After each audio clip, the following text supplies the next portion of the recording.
নমস্কার দর্শক বন্ধুরা, আমি প্রতিমা কুকিং উইথ প্রতিমা চ্যানেলে তোমাদের সবাইকে আবারও একবার আন্তরিকভাবে সুস্বাগতম। আশা করি বন্ধুরা তোমরা সবাই খুব ভালো আছো, সুস্থ আছো। আমিও তোমাদের মতো ভালো বন্ধু পেয়ে খুব ভালো আছি। আজকে আমি সজনে ফুলের খুবই টেস্টি একটা রেসিপি তোমাদের সাথে শেয়ার করব। রেসিপিটা শুরু করার আগে যে সমস্ত বন্ধুরা আজকে প্রথম আমার এই ছোট্ট চ্যানেলে এসে আমার এই রেসিপিটা দেখছো, তোমরা আমার আরও রেসিপি দেখতে চাইলে চ্যানেলটাকে অবশ্যই সাপোর্ট করে দিও। আর রেসিপি ভালো লাগলে একটা লাইক দিতে ভুলো না। চলো তাহলে সব বন্ধুরা এবার রেসিপিটা আমরা শুরু করি। দেখো, আমি এখানে বেশ কিছুটা সজনে ফুল নিয়ে নিয়েছি। সজনে ফুলগুলো খুব টাটকা এবং ভীষণ সুন্দর। আর এই রেসিপিটা আমি যেভাবে বানাবো এইভাবে বানালে শুধু এই রেসিপিটা দিয়েই কিন্তু এক থালা গরম ভাত খাওয়া হয়ে যাবে, আর মাছ মাংসর দরকারই হবে না। দেখো কতটা সুন্দর এই টাটকা ফুলগুলো। এই সজনে ফুলের কুঁড়ি, ফোটা ফুল আর এই নরম যেগুলো সবগুলো নিয়ে নেবো, শুধু এই ডাঁটির দিকের মোটা অংশটা বাদ দিয়ে দেবো। আর আজকের এই সজনে ফুলের রেসিপিটা আমি কিন্তু সম্পূর্ণ নিরামিষভাবেই বানাবো, একেবারে অল্প মশলায়। এই সজনে ফুলের সাথে দেওয়ার জন্যে আমি নিয়ে নিচ্ছি একটা বড় সাইজের বেগুন। এই সজনে ফুলটা যখন আমি বেছে নেব তখনই অনেকটা কমে যাবে, তারপর যখন লবণ পড়বে আরও কমে যাবে। তাই এই সজনে ফুলের সাথে একটু বেগুন দিলে কিন্তু দুর্দান্ত হয় রেসিপিটা। চলো এবার এই সজনে ফুলটাকে ভালো করে আমি বেছে নেব, তার সাথে বেগুনটাকেও কেটে নেব। সজনে ফুল বেছে নিয়ে বেগুনটাকে কেটে দুটোকেই ধুয়ে নিয়ে ফিরে আসছি। দেখো, সজনে ফুলটাকে বেশ ভালো করে বেছে নিয়েছি। শুধু শক্ত যে মোটা ডাঁটিগুলো সেগুলোই ফেলেছি, বাকি সব কিন্তু নিয়ে নিয়েছি। কুঁড়ি, ফোটা ফুল, নরম যে ডাঁটি অংশগুলো সেগুলোও নিয়ে নিয়েছি। এইভাবে সজনে ফুলটাকে ভালো করে বেছে একেবারে জল ঝারিয়ে নেওয়ার পর একটা স্টিলের প্লেটে তুলে নিয়েছি।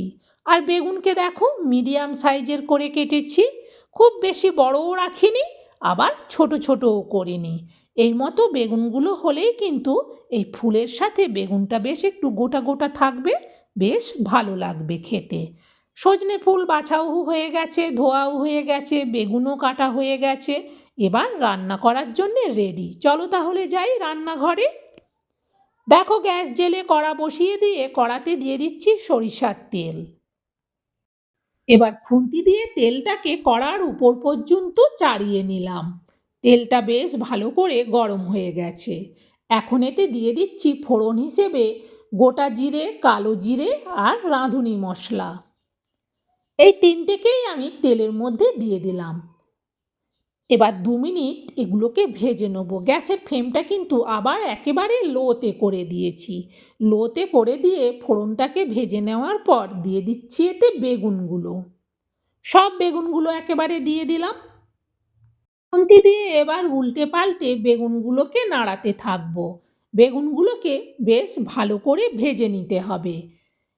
আর এই তিনটে ফোড়নের কি সুন্দর সেন্ট হচ্ছে ভাজার পর। দেখো, বেগুনটা কিন্তু অনেকটাই ভাজা ভাজা হয়ে গেছে। এরকম যখন ভালো করে বেগুনটা ভাজা ভাজা হয়ে যাবে তখন এতে দিয়ে দেবো পরিমাণ মতো লবণ। আর দিচ্ছি অল্প একটুখানি চিনি। লবণ চিনি দেওয়ার পর আবারও বেগুনটাকে নাড়াতে থাকবো। লবণ দেওয়ার ফলে বেগুনটা কিন্তু আরও কমে যাচ্ছে। এখন দিয়ে দিচ্ছি পরিমাণ মতো হলুদ, আর দিচ্ছি পরিমাণ মতো লঙ্কার গুঁড়ো। আবারও খুন্তি দিয়ে উল্টে পাল্টে হলুদ আর লঙ্কার গুঁড়োটাকে পুরো বেগুনের মধ্যে ভালো করে মিশিয়ে নেব। গ্যাসের ফ্লেমটা কিন্তু বাড়াবো না, মিডিয়ামেই আছে। দিয়ে দিচ্ছি ফুলগুলো। সব ফুলগুলো কিন্তু একেবারেই দিয়ে দিলাম। এবার ভালো করে বেগুন আর সজনে ফুলটাকে খুন্তি দিয়ে নাড়াতে থাকবো। এতে করে ফুলটাও বেশ ভালো করে ভাজা হবে। দেখো, বেশ সুন্দর করে বেগুন আর সজনে ফুলটা কিন্তু মেশানো হয়ে গেছে। এবার একটু ঢেকে দেবো, যেহেতু আমি এটাতে জল দেব না সেই জন্যে একটু ঢেকে ঢেকে বানাবো। এটা ঢেকে দিয়ে গ্যাসটা কিন্তু কমানোই থাকবে। আবারও প্রায় মিনিট 3 বাদে আমি কড়ার থেকে ঢাকনাটা সরাচ্ছি। দেখো বেশ সুন্দরভাবে কিন্তু বেগুনটা শাকের সাথে মিশে গেছে। খুন্তি দিয়ে ভালো করে সব কিছুকে নাড়িয়ে দিলাম একবার। বেগুনটা আর সজনে ফুলটা যা কমে যাবার কমে গেছে, আর কিন্তু কমবে না। ভালো করে একবার নাড়িয়ে দেখে নেওয়ার পর এটাকে আবারও একটু ঢেকে দেবো, কারণ ফুলটা আর একটু ভালো করে সেদ্ধ হবে। আবারও প্রায় মিনিট 3 বাদে আমি কড়ার থেকে ঢাকনাটা সরাচ্ছি। কি সুন্দর সেন্ট হচ্ছে ফুলের থেকে।